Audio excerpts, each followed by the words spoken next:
پاکستان کی تاریخ میں جب پاکستان دو ٹکڑے ہوا، بنگلہ دیش بنا، اس پر بھی پورے نیشنل میڈیا پہ بات ہو رہی ہے۔ اس حوالے سے بات کروں گا۔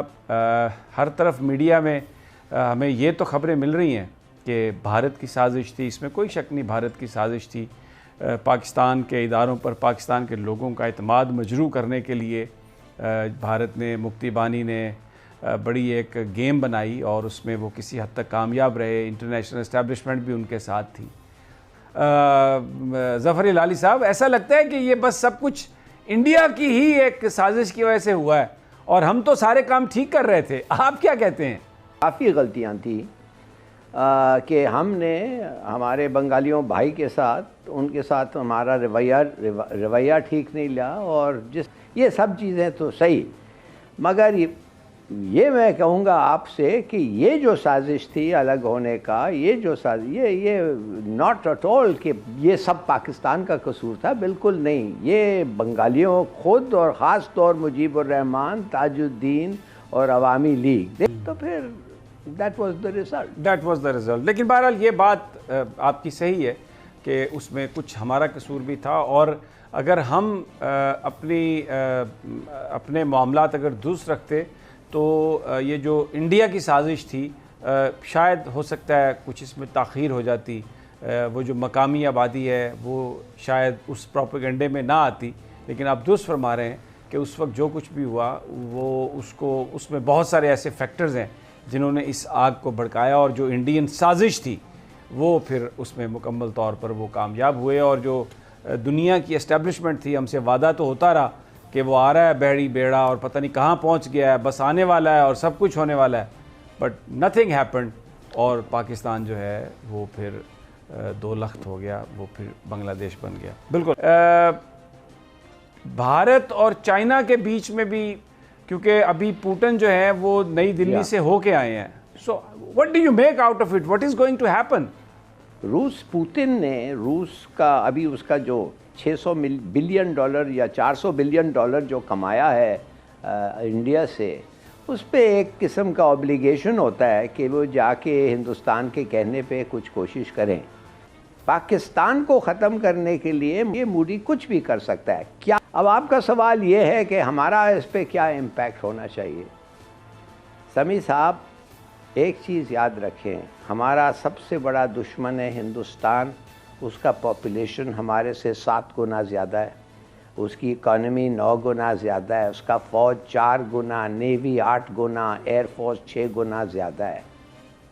ہم اکیلے ہندوستان کے خلاف لڑ سکتے ہیں، مگر it will be a very very ugly war، اور آپ کو پتہ ہے کہ اسی لیے ہم نے نیوکلیئر ویپنز ڈیولپ کرے ہیں، اور ایک دفعہ جب آپ نیوکلیئر ویپنز کی بات کرتے ہیں جنگ میں تو then everything is off the table, پھر کچھ بھی ہو سکتا ہے اور سب چیز۔ ہمیں دوست چاہیے۔ کون ہیں ہمارے دوست؟ ایک دوست تھا، ہم کیوں بلاکس میں گئے تھے پہلے؟ یہ نہیں کہ ہمارے جو باپ تھے اور والد صاحب تھے وہ اسٹوپڈ تھے، اسی لیے نہیں گئے ہم اس لیے گئے کہ اس وقت ہمارے پاس ایک ویپن آف لاسٹ ریزورٹ تھا ہی نہیں۔ کیا آپ سمجھتے ہیں اگر نیوکلیئر ویپن تھا ہندوستان کبھی آ کے انویڈ کر سکتا تھا ایسٹ پاکستان کو؟ سوال ہی نہیں پیدا ہوتا ہے۔ ہمارے پاس کچھ نہیں تھا، ہمیں چاہیے تھا امداد، دوست، سپورٹ، اور اس لیے ہم پھٹ کر کے چلے گئے امریکن کے پاس۔ سیٹو آ گیا، سینٹو آ گیا، پیسے آنے لگے، ہتھیار آنے لگے، پیٹرن ٹینکس آنے لگے، F-16 اور یہ وہ بعد میں۔ مگر بات اصل یہ ہے کہ وہ دوست نکلا، وہ دشمن۔ اس لیے ان دا مڈل آف اے وار، جنگ کے درمیان 1965 میں انہوں نے آرمز ایمبارگو لگا دیا، جب ان کو پتا تھا ہتھیار تو ہم اور ایمونیشن ہم سب ان سے خریدتے۔ تو اس کے معنی آپ کیوں نہیں گئے ڈیموکریسی سمٹ پہ؟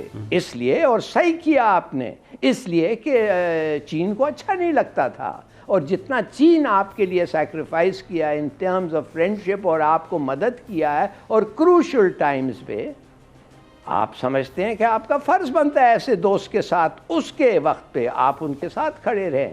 تو نو، ہم ایک سائیڈ پہ ہیں اور اس لیے کہ جو میں نے آپ کو فیکٹس اور فگرز دیے ہیں، ہماری اتنی ڈسکریپنسی ہے کہ ہمارے تگڑے دوست چاہیے، اور جب تگڑے دوست اور شیور سورس آف آرمز اور اکوپمنٹ اور سپلائیز آئیں گے تو ہم لڑ سکتے ہیں اور ٹھیک سے لڑیں گے، اس کا ہمیں ڈر نہیں ہے لڑنے کا، مگر وی نیڈ اسٹرانگ فرینڈز. اور اگر پوتن کسی طریقے سے مودی کو چین کے ساتھ ریپیئر کر دیا ریلیشن شپ، تو پھر آپ سمجھیے کہ ان کا پریشر پھر ہمارے سے دگنا ہو جائے گا.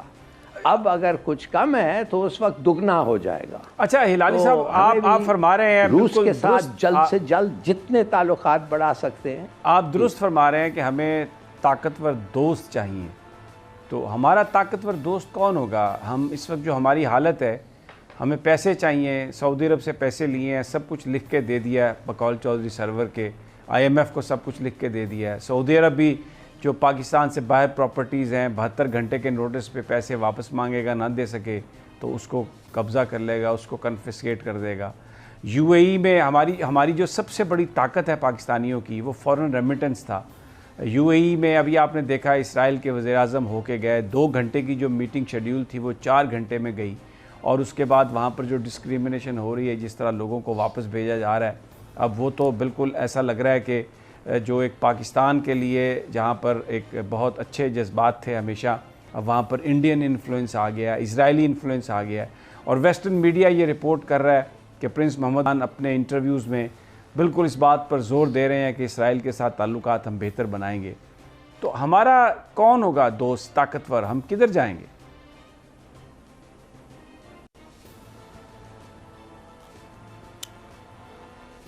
پہلے تو ہم اپنا سیلف ریلائنس پہ ہونا چاہیے، مگر آفٹر دیٹ ہم ان کے یہ ملک جو ہیں، یہ GCC، میں تو کہتا ہوں یہ امریکن پیٹرول سٹیشنز ہیں گلف پہ، یہ اور کچھ نہیں ہے. اور امریکہ ان کو جو کہے گا وہ کریں گے. امریکہ کا مطلب اسرائیل امریکہ ایک ہی چیز ہے. اب میں آپ کو صرف یہ کہہ رہا ہوں کہ ٹھیک ہے، اگر آپ وہ کیا کریں گے، اگر آپ ان کے ساتھ تعلقات اچھے رکھیں، بی آن گڈ ٹرمز، آپ کا لیبر چاہیے، ریمیٹنسز چاہیے، اگر اس پہ بھی وہ زور ڈالنے لگے تو you can't do any thing نا. آپ کر کیا